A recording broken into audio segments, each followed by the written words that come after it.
बच्चे की आमद में इतना शानदार जलसा किया है सईदा खाला ने तो।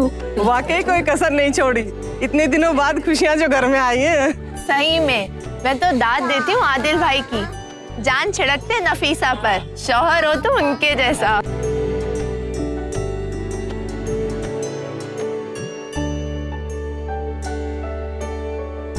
बहुत खूबसूरत लग रही हैं आप।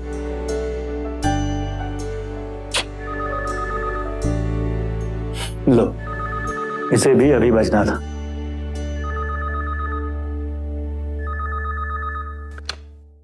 हेलो, अभी जी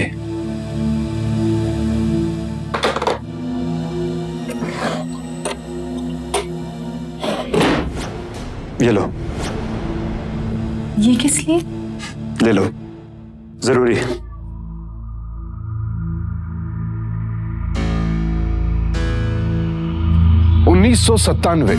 मध्य प्रदेश की राजधानी भोपाल में पुश्तैनी कपड़ों की दुकान चलाने वाले आदिल शेख अपनी पत्नी नफीसा के साथ एक बेहद सीधी सादी जिंदगी जी रहे थे। उनकी 8 साल की शादी में बच्चे की कमी भी अब दवा और दुआओं के सहारे पूरी होने जा रही थी। नफीसा का 7वां महीना चल रहा था और घर में गोद भराई के जश्न का माहौल था। तभी अचानक डॉक्टर ने फोन करके उन्हें नफीसा को एक खास दवाई देने के लिए कहा। सुनकर उन्हें थोड़ी हैरानी तो हुई, लेकिन खुशियों के माहौल ने उन्हें ज्यादा सोचने का वक्त नहीं दिया और वो भी मेहमानों के साथ जश्न में शरीक होने चले गए।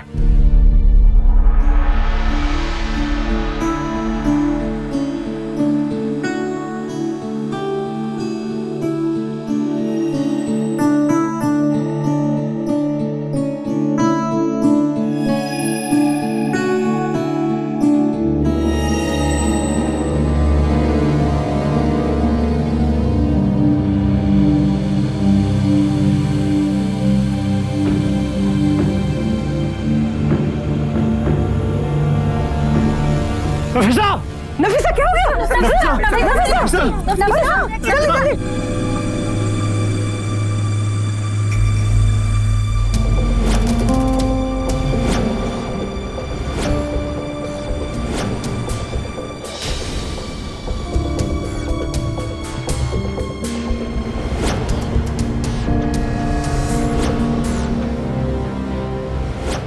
हालत बहुत नाजुक है, ऑपरेशन करना पड़ेगा। लेकिन उनका तो भी 7वां महीना है। नफीसा का केस शुरू से ही कॉम्प्लिकेटेड था। देखिए, आप लोग घबराइए मत, सब कुछ ठीक हो जाएगा, लेकिन इस वक्त मैं एक भी सेकंड बर्बाद नहीं कर सकती। ऑपरेशन करना ही पड़ेगा। बच्चे को तो कुछ नहीं होगा ना? अगर कल सुबह तक ऑपरेशन नहीं हुआ तो दोनों की जान को खतरा हो सकता है। बीबी कुछ भी करो, बच्चे को बचा लो। देखिए, अब इंतजार मत कीजिए, अब बस ऑपरेशन की तैयारी कीजिए। खर्चा काफी आएगा, करीबन 1.5 लाख रुपए। आप काउंटर पर पैसे जमा करवा दीजिए, मैं बाकी की तैयारी शुरू करती हूँ। बेटा सोच मत, कुछ भी कर, मुझे हर कीमत पर बच्चा गोद में चाहिए, सही सलामत। जहाँ भी 30,000 रुपए महीने की आमदनी, अच्छा खासा कारोबार, पुश्तैनी घर और कुछ जमीनें भी थी। लेकिन पिछले कुछ महीनों में खर्चों में अचानक काफी बढ़ोतरी हो गई। नफीसा का 7वां महीना चल रहा था। उसके इलाज में कुछ ही महीनों में काफी पैसा खर्च हो चुका था। अब कॉम्प्लिकेशंस बढ़ गए थे और प्रीमेच्योर डिलीवरी के अलावा कोई रास्ता नहीं था। आदिल को फौरन 1.5 लाख रुपयों का इंतजाम करना था। लेकिन ऐसा क्या था कि नफीसा की डिलीवरी बाकी डिलीवरी से इतनी अलग और इतनी महंगी थी?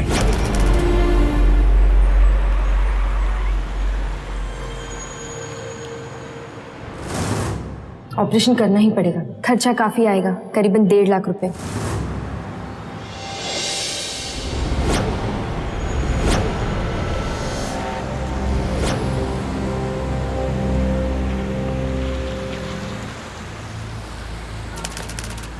कुछ तो दे दे मालिक, अल्लाह आपकी जोड़ी सलामत रखे, अल्लाह आपको सुंदर बच्चे से नवाजेगा मालिक।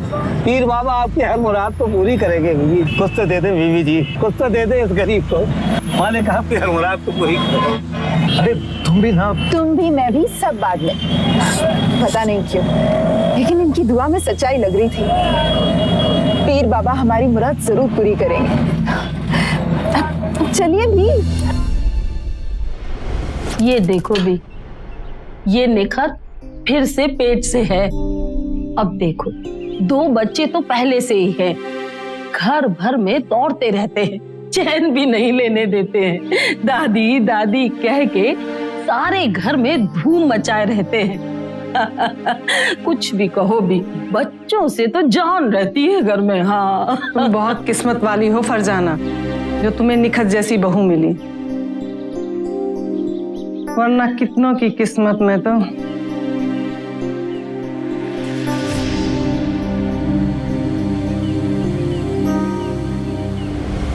अम्मी के ताने और रिश्तेदारों की तरकीबें नफीसा के लिए रोजमर्रा की बात हो गई थी। नफीसा को बच्चा ना हो पाना इन सब की नजरों में मानो कोई जुर्म था। भारत में कई महिलाएं नफीसा की तरह ऐसे पारिवारिक दबाव और तनाव से गुजरती हैं। इससे उन्हें कई शारीरिक और मानसिक बीमारियां भी हो जाती हैं। बच्चा ना हो पाना या परिवार को वारिस ना दे पाना औरत की किसी कमजोरी की वजह से हो, ऐसा नहीं है। और इसके लिए अपनी पत्नी या बहू पर लांछन लगाना या उसे कोसना protection of women against domestic violence act 2005 के तहत नॉन फिजिकल हैरेसमेंट माना जाता है और स्त्रियां इसके खिलाफ पुलिस में कंप्लेंट या कोर्ट में केस दायर कर सकती हैं। हर पति और परिवार का फर्ज है कि वो ऐसे में महिलाओं को कोसने के बजाय उनका साथ दें और उनके दर्द को समझें। नफीसा इस मामले में खुशनसीब थी। जहां अम्मी के ताने उसे रुआंसा कर जाते थे, वहीं आदिल का साथ उसका हौसला बढ़ा देता था।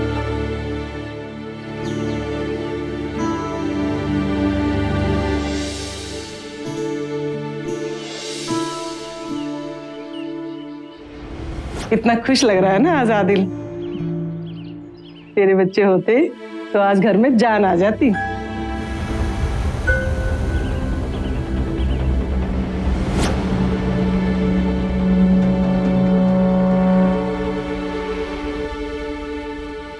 सबके घरों में दर्जनों बार बच्चे पैदा हो रहे हैं, एक मेरा ही घर है जिसमें शमशान घर जैसा सन्नाटा छाया हुआ है।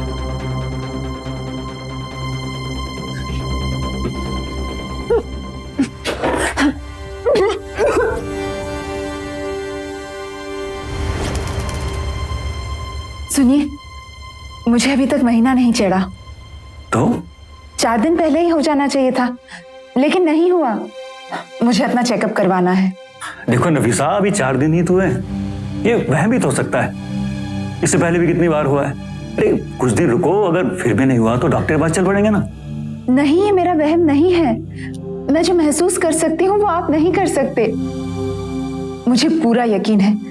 आप प्लीज मुझे डॉक्टर के पास ले चलिए। ठीक है। अरे इसमें मायूस होने की क्या बात है, अभी नहीं हुआ तो बाद में हो जाएगा। तुम खामखा परेशान होते हो। आदिल, क्या अम्मी सही कहती हैं कि मुझे मान लेना चाहिए कि हमारी कोई औलाद नहीं होगी? अब अम्मी क्या कहती है क्या नहीं, ये मुझे नहीं पता। मुझे तो बस इतना पता है कि मेरा मन अभी गर्मा गर्म जलेबी खाने के लिए कर रहा है। देखो तुम्हारे लिए खास जलेबी लेके आया हूं मैं।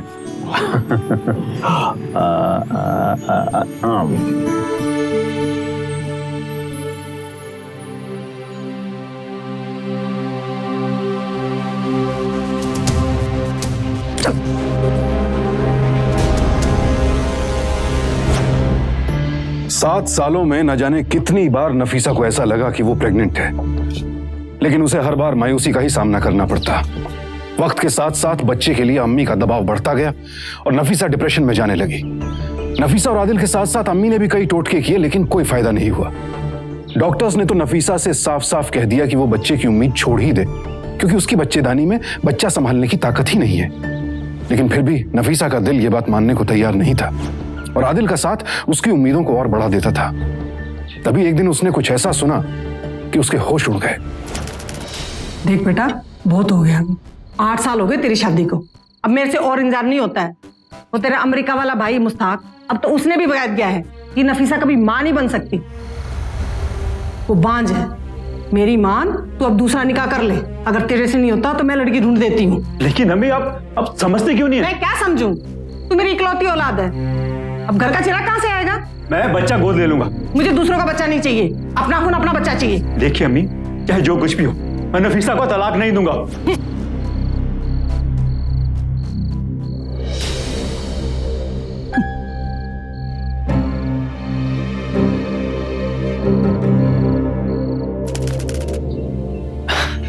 अरे अम्मी, अब्बू, अस्सलाम वालेकुम।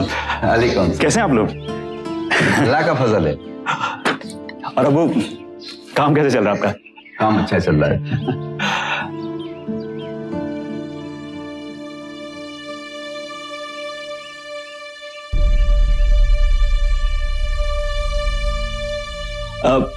और सफीना भी कैसी हैं आप? भाई आप तो भाईजान को भूल ही गई हैं, इतने बुरे भी नहीं हैं हम। अरे ये शर्मा क्यों रही है, क्या हुआ ऐसे? अरे ठीक ही शर्मा रही है, इसकी शादी की बात जो चल रही थी अभी। हाँ तो ये तो अच्छी बात है ना। किससे? तुमसे और किससे?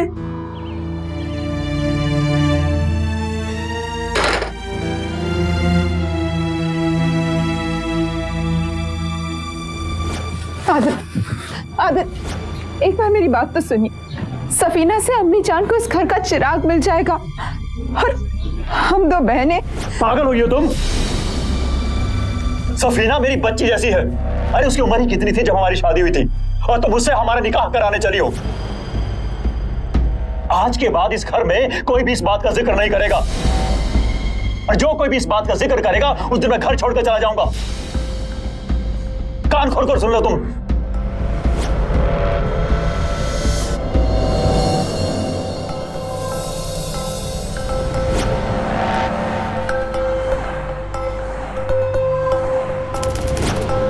नफीसा, नफीसा, नफीसा,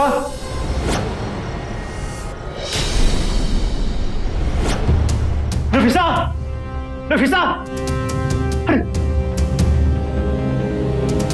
नफीसा, अरे आंखों खोलो नफीसा, नफीसा।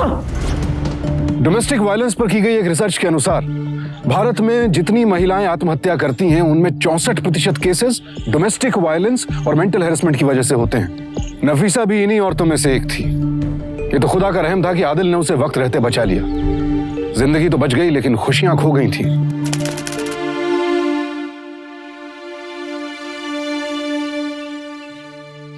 अरे राजन, सुना मैंने सब। अब कैसी हैं भाभी? सारा दिन डिप्रेस रहती, अल्लाह भी उसकी गोद नहीं भरता। मेरे पास तेरी परेशानियों का इलाज है। मेरी बहन को भी यही बीमारी थी, उसने एक डॉक्टर को दिखाया जिससे कुदरत का एक करिश्मा ही हो गया हो। जहां हम लोगों ने सारी उम्मीदें छोड़ी थी, वहीं उस डॉक्टर की वजह से उनकी एक औलाद है। अच्छा, कौन है वो डॉक्टर? अपने नेताजी जगदीश जी की भाई, डॉक्टर सोहिनी। सही मायने में डॉक्टर के रूप में भगवान का अवतार हैं। अभी तक 100% रिजल्ट रहा है उनका, और कोई भी बेऔलाद कबल उनके दरवाजे से खाली नहीं लौटा। आइए मिस्टर एंड मिसेस शेख, मैंने आपकी फाइल पढ़ी। मैं अपनी तरफ से पूरी कोशिश करूंगी, लेकिन मैं कोई गारंटी नहीं ले सकती। देखिए, ज्यादा परेशान होने की जरूरत नहीं है। अब तक के सारे केस मेरे सक्सेसफुल रहे हैं। शायद इसमें भी ऐसा ही हो, लेकिन ट्रीटमेंट काफी महंगी है।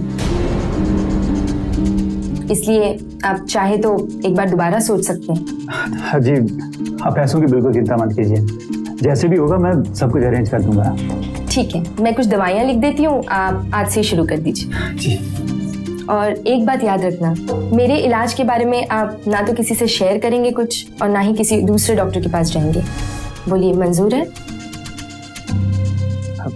जी ठीक। आदिल और नफीसा के लिए डॉक्टर सोहिनी उम्मीद की किरण लेकर आई थी। आदिल नफीसा की खुशी के लिए कुछ भी करने को तैयार था। शायद इसीलिए उन दोनों ने डॉक्टर सोहिनी से यह भी नहीं पूछा कि वो उन्हें किसी और डॉक्टर को दिखाने के लिए क्यों मना कर रही हैं, जबकि ऐसा कोई डॉक्टर नहीं कहता है। उनकी खुशी उनकी सावधानी के आड़े आ गई। लेकिन यह सही नहीं है, क्योंकि किसी भी इलाज और किसी भी बीमारी के लिए सेकंड ओपिनियन लेना आपका हक है।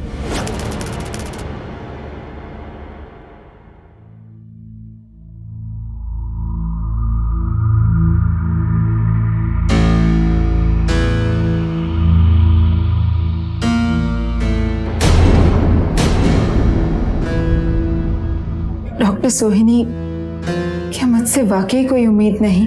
इतनी कोई परेशानी की बात नहीं है।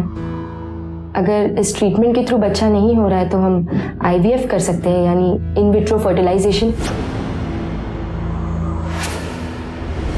आईवीएफ यानी इन विट्रो फर्टिलाइजेशन एक ऐसा ट्रीटमेंट है जिसमें पहले आदमी और औरत के बीज को एक टेस्ट ट्यूब में मिलाया जाता है और फिर भ्रूण को औरत के गर्भाशय में स्थापित किया जाता है। भारत में तकरीबन 500 आईवीएफ क्लिनिक्स हैं, जिनमें से सिर्फ 200 रजिस्टर्ड हैं। अनरजिस्टर्ड सेंटर्स से आईवीएफ ट्रीटमेंट कराना दंपतियों के लिए खतरनाक हो सकता है। एक रिपोर्ट के अनुसार सन 2010 में भारत में 35,000 विवाहित जोड़ों ने बच्चा पैदा करने के लिए आईवीएफ ट्रीटमेंट का सहारा लिया। ये ट्रीटमेंट उन महिलाओं के लिए है जो प्राकृतिक रूप से गर्भ धारण नहीं कर पाती। डॉक्टर सोहिनी ने भी नफीसा के लिए इसी आईवीएफ ट्रीटमेंट का सजेशन दिया। कहीं और से तो चेकअप नहीं करवाया आपने? जी नहीं। क्यों, कोई परेशानी?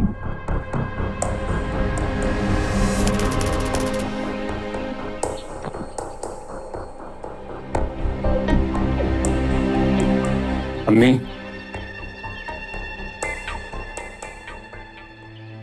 अम्मी मुबारक हो, आपकी मुराद 8 साल के बाद पूरी होने वाली है। अरे ज्यादा मत सोचिए, लीजिए मुंह मीठा कीजिए, अब जल्द ही दादी बनने वाली हैं।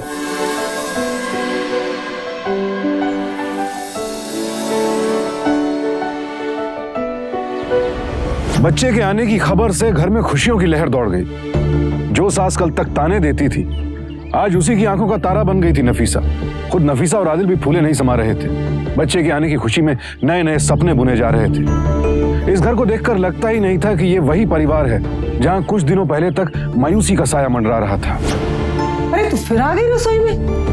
मना किया था ना मैंने तेरे को। अम्मी, मैं लेटे लेटे थक गई हूँ, थोड़ा काम करूंगी तो अच्छा लगेगा। तू आराम कर। नहीं नहीं, मैं कुछ नहीं सुनूंगी, मैं एक बात नहीं सुनने वाली अब तेरी।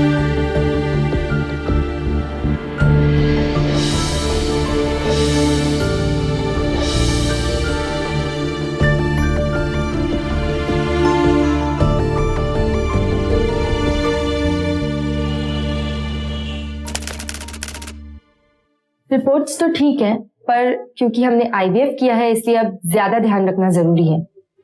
नफीसा, खासकर तुम अपने खाने पीने का बहुत ध्यान रखो। स्ट्रेस तो बिल्कुल मत लेना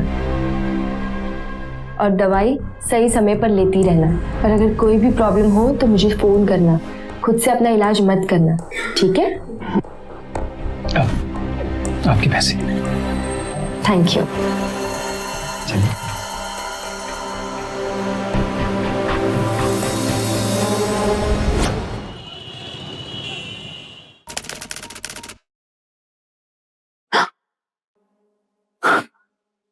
देखो देखो, आपके बच्चे ने लात मारी। अच्छा।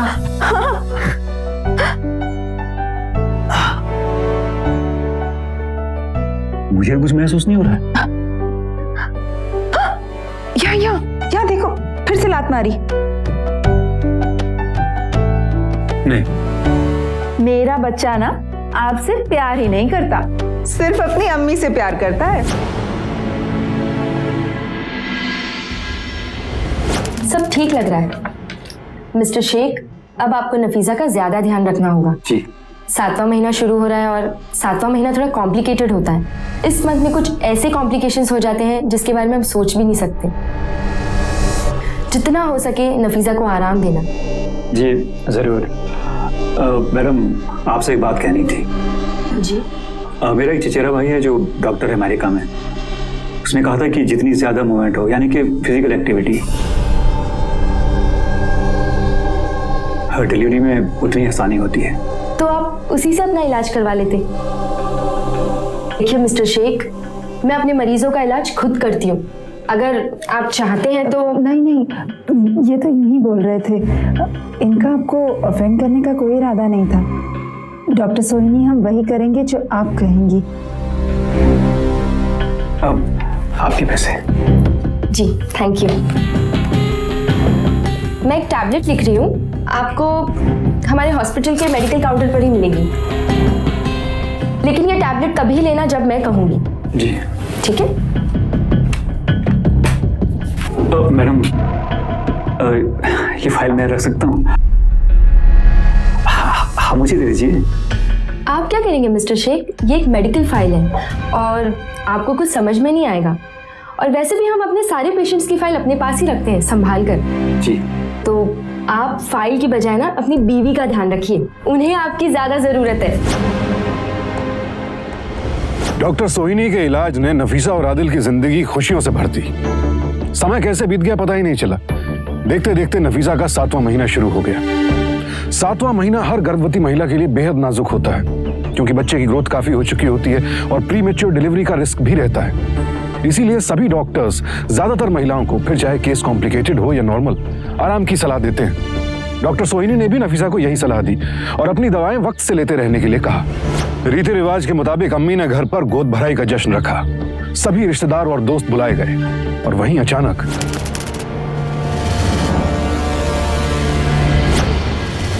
नफीसा!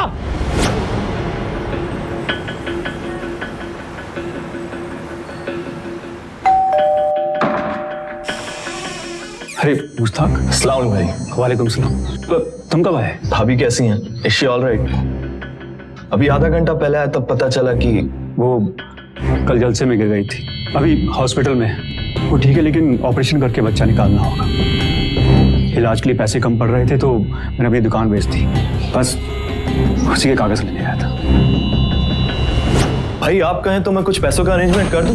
नहीं शुक्रिया, तुम्हारी भाभी के इलाज में बहुत ज्यादा खर्चा हो रहा था, तो वो शाहजहां वाली दुकान थी ना, हाँ? बस वही बेचनी पड़ी।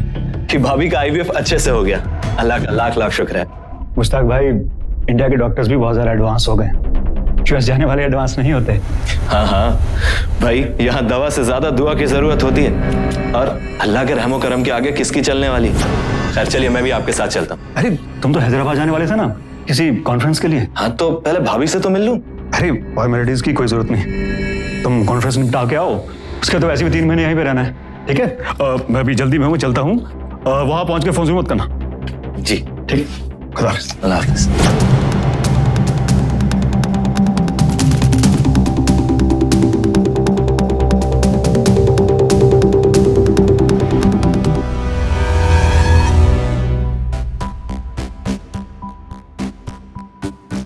पैसों का इंतजाम हुआ? जी अम्मी, हो गया। शुक्र है अल्लाह का।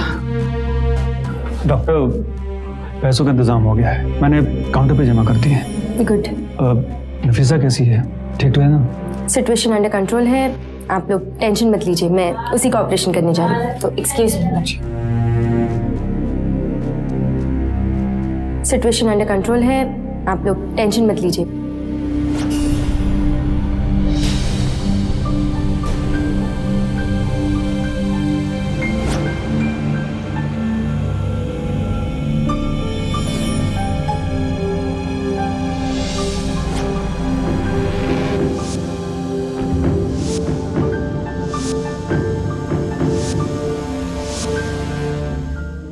लड़की हुई है। हे परवरदिगारे आलम, तेरा लाख लाख शुक्र है। नफीसा और बेटी दोनों ठीक है, क्योंकि 7वें महीने में डिलीवरी हुई है, इसलिए बच्ची को इंक्यूबेटर में रखा है। बस 1-2 दिन की बात है, उसके बाद आप डिस्चार्ज ले सकते हैं।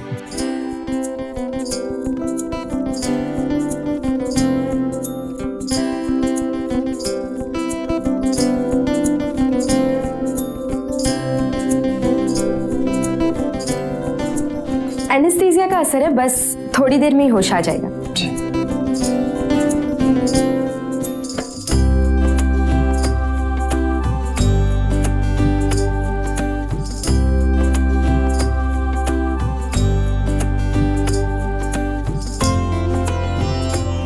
मुबारक हो अब्बू जान। आपको भी मुबारक हो अम्मी जान।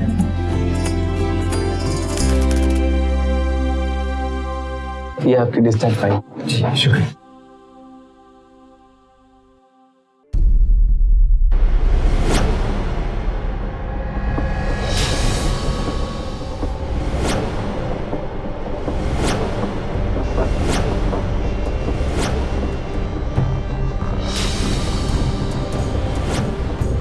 अम्मी, सारी रिपोर्ट्स मिल गई। हमारी छोटी बिटिया का घर में सब बेसब्री से इंतजार कर रहे हैं। चलिए अम्मी। वैसे भी हमारी रानी बिटिया का इतनी ठंड में बाहर है ना, ठीक नहीं है।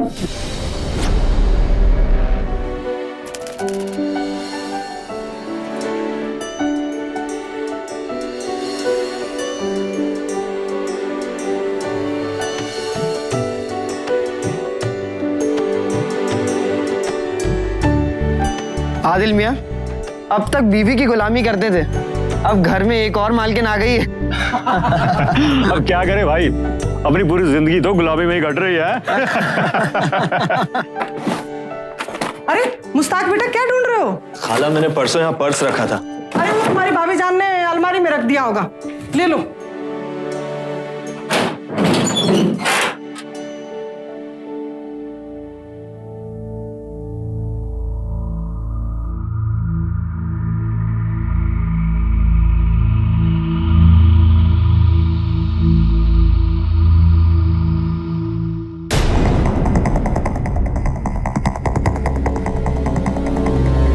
मुश्ताक भाई, इंडिया के डॉक्टर्स भी बहुत ज़्यादा एडवांस हो गए हैं। यूएस जाने वाले एडवांस नहीं होते।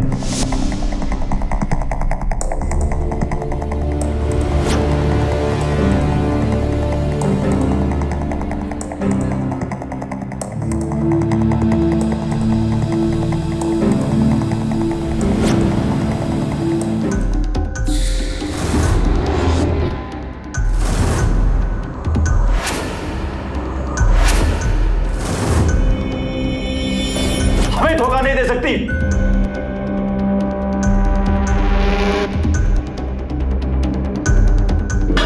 देखिए, अब जो कोई भी हो, मैं आपको नहीं छोड़ूंगा। आपने हमें धोखा दिया है। चल मुश्ताक, हमें रिपोर्ट करानी होगी। आदिल रिलैक्स, हमें कुछ भी करने से पहले खाला और भाभी को कॉन्फिडेंस में लेना होगा। चल। आप कैसे कह सकते हैं कि मलिका हमारी बच्ची नहीं है? हमने उसे पैदा किया है आदिल। नफीसा, डॉक्टर सोहिनी ने हमें बहुत बड़ा धोखा दिया है। मलिका ने तुम्हारी कोख से जन्म नहीं लिया। क्या सबूत है आपके पास? हम कह रहे हैं ना कि हमारे ही कोख से जन्म लिया है। हमने 7 महीने उसे अपने पेट में रखा है। हमारे साथ वो सब कुछ हुआ है जो एक प्रेग्नेंट औरत के साथ होता है। आप कह रहे हैं कि भाभी, भाईजान ठीक कह रहे हैं, आपके साथ सिर्फ वहम हुआ है। लेकिन मुझे तो यकीन ही नहीं हो रहा। तुम लोग पगला गए हो क्या? खाला, ये बात सुनने में जरूर बेतुकी लग रही है, मगर ये उतनी ही सच है। मुझे शक तो पहले से था, मगर मेरा शक उस दिन यकीन में बदल गया जिस दिन मैंने वो प्रिस्क्रिप्शन देखा, और मुझे यकीन हो गया कि आदिल और भाभी के साथ धोखा हो रहा है। भाभी जान, मेडिकली आप ना प्रेग्नेंट थी, ना ही आप प्रेग्नेंट हो सकती हैं। आप सिर्फ एक चालाक डॉक्टर की चालाकी का शिकार थी। उसने सूडो प्रेगनेंसी, जिसे हम मेडिकली टर्म्स में सूडोसाइसिस कहते हैं, उसका खूब फायदा उठाया और आपको बेवकूफ बनाकर खूब पैसा कमाया। लेकिन ये वहम कैसे हो सकता है? वहम की कोई दवा नहीं होती खाला, मगर वहम को बढ़ाने की दवा होती है, और वही दवा डॉक्टर सोहिनी ने आदिल और भाभी जान को दी।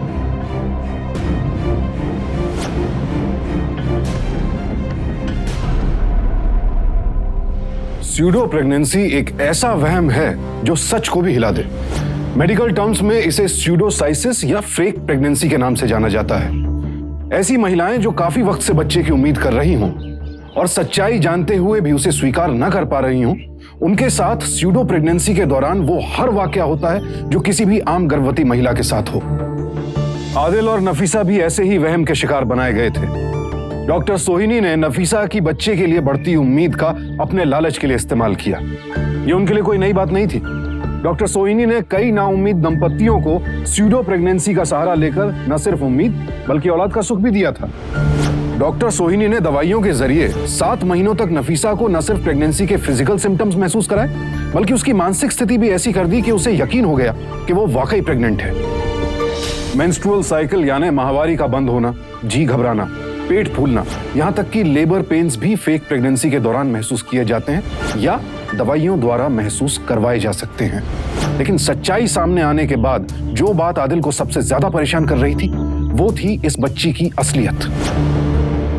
आदिल और नफीसा ने फिर से मेडिकल टेस्ट कराए, जिनसे यह साबित हो गया कि नफीसा कभी भी प्रेग्नेंट नहीं थी और ना ही कभी हो सकती थी, क्योंकि उसकी बच्चेदानी सूख चुकी थी। तो फिर इस बच्ची की असली मां कौन थी? क्योंकि डीएनए रिपोर्ट से यह तो साबित हो गया था कि इस बच्ची का पिता आदिल ही था।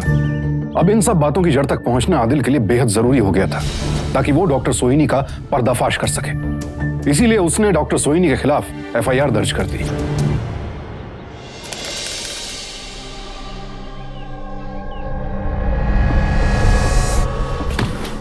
तेरी को बड़ी पंचायत सूझ रही है? हाँ, तू नेता साहब की वाइफ से पंगा लेगा?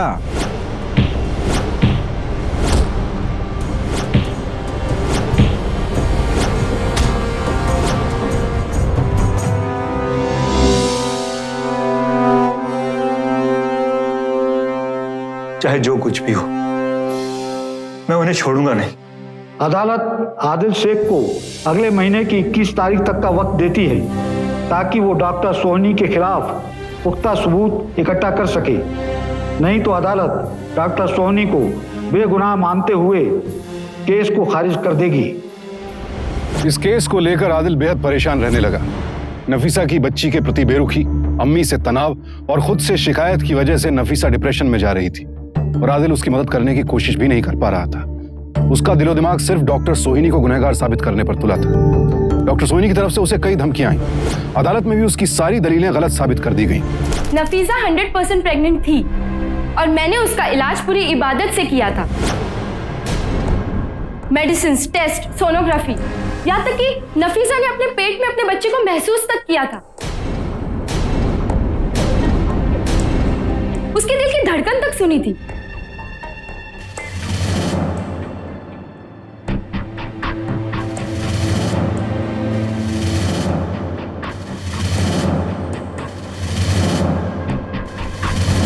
वक्त गुजरता गया, तारीख पर तारीख डलती गई और केस कहीं नहीं पहुंचा।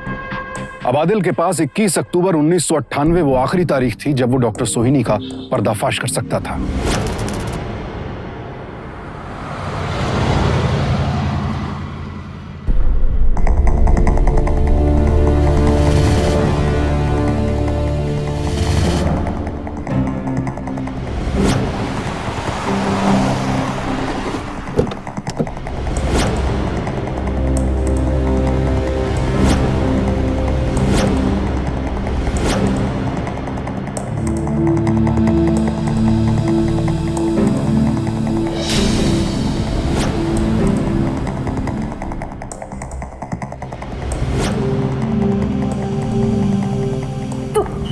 क्या कर रही हो?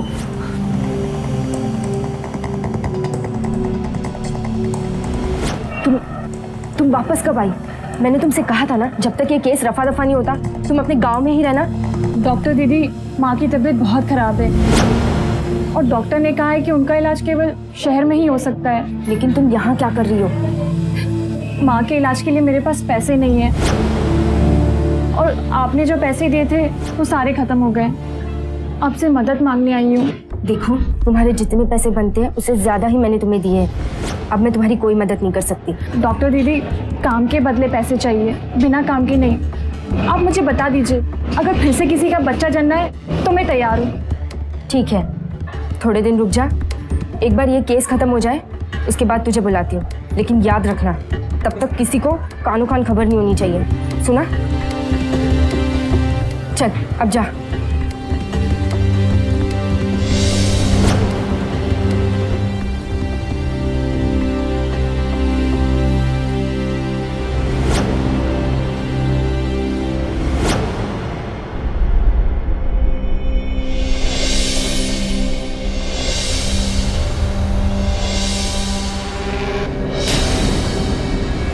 आप कुछ भी कहिए, लेकिन मैं आपकी कोई मदद नहीं कर सकती।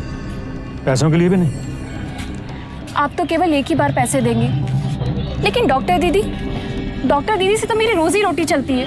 अगर उनका काम बंद हो जाएगा तो मैं अपने परिवार को कैसे पालूंगी? देखो, मैं तुम्हारी मदद करूंगा, तुम मेरी बेटी को पाल सकती हो। उसकी बहन बनकर? नहीं आदिल मियाँ, ये मुझसे नहीं होगा। आप कुछ भी कहिए, लेकिन 7 महीने मैंने उसे अपनी कोख में पाला है। आपकी बेगम के साथ उसे देख मैंने कैसे अपने आप को संभाला है, ये केवल मैं ही जानती हूँ। आखिर मेरी भी तो वो पहली औलाद है। नहीं आदिल मियाँ, ये मुझसे नहीं होगा। तो ठीक है, ना तुमसे कुछ होगा ना नफीसा से कुछ होगा। मैं भी क्यों से पालूं? एक काम करता हूँ, उसे अनाथ आश्रम में डाल देता हूँ। वहां भी क्यों, उसे मार ही डालता हूँ। कम से कम उसकी जिंदगी सवालों में तो नहीं गुजरेगी। मैं भी क्यों से पालूं? एक काम करता हूँ, उसे अनाथ आश्रम में डाल देता हूँ। वहां भी क्यों, उसे मार ही डालता हूँ।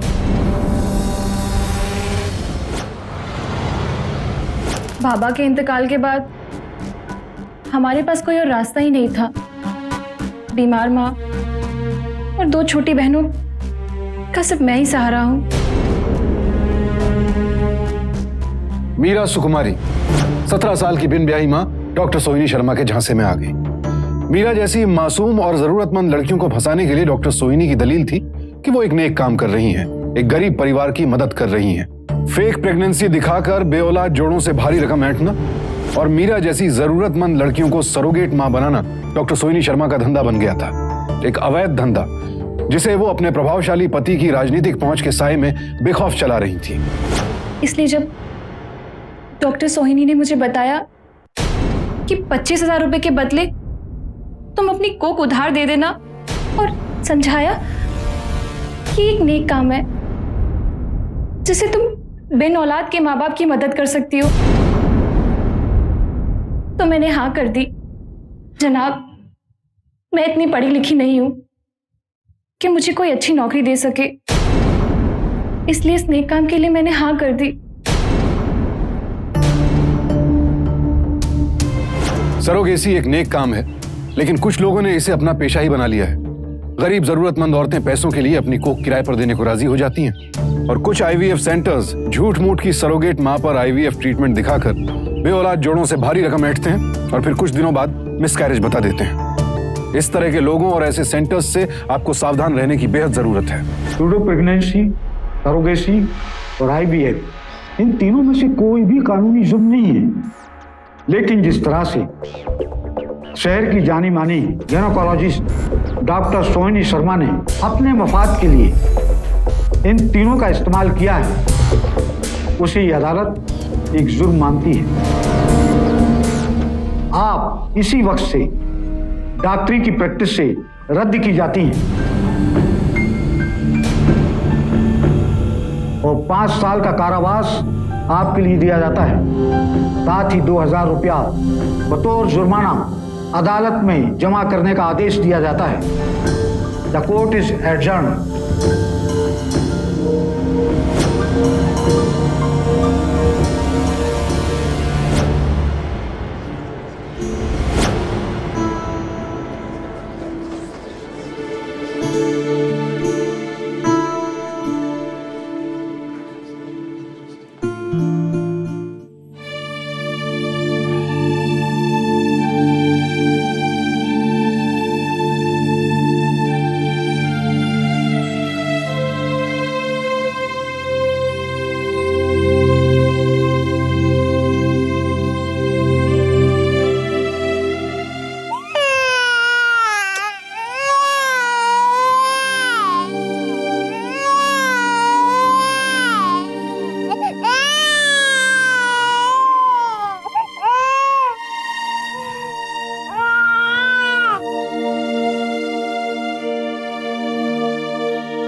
आपा,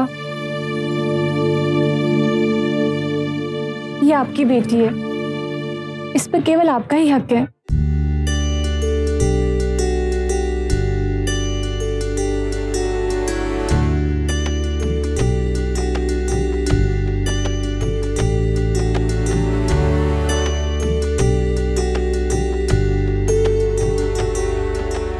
21 अक्टूबर 1998 आदिल और नफीसा के लिए जिंदगी की एक नई शुरुआत थी, लेकिन इनके साथ जो हुआ वो आप में से किसी के भी साथ ना हो, इसके लिए हम आपको सावधान करते हैं उन नकली डॉक्टर्स और सेंटर्स से जो ना तो रजिस्टर्ड होते हैं और ना ही जहां इलाज कराने से पहले कोई उनकी जांच पड़ताल करता है। हम आपको सावधान करते हैं डॉक्टर सोहिनी जैसे डॉक्टर्स से जो अपने पेशे को शर्मसार कर रहे हैं। अगर आपके साथ किसी डॉक्टर ने धोखा किया है या कोई मेडिकल फ्रॉड आपके साथ हुआ है तो आप उसके खिलाफ कंज्यूमर कोर्ट में अपील कर सकते हैं या फिर www.consumercomplaints.in में लॉगिन करके शिकायत दर्ज कर सकते हैं। दोस्तों, आज हमारे देश में न जाने कितने अनाथ बच्चे एक अच्छे घर और परिवार के लिए तरस रहे हैं। अगर आप चाहें तो आदिल और नफीसा वाली स्थिति से बच सकते हैं और अडॉप्शन द्वारा न सिर्फ अपनी बल्कि एक और जिंदगी में खुशियां भर सकते हैं। लेकिन सावधान, कोई भी कदम उठाने से पहले अच्छी तरह जांच पड़ताल जरूर कर लें। अब मुझे सुशांत सिंह को इजाजत दीजिए। कल आपसे फिर मुलाकात होगी एक और ऐसी ही सत्य घटना के साथ।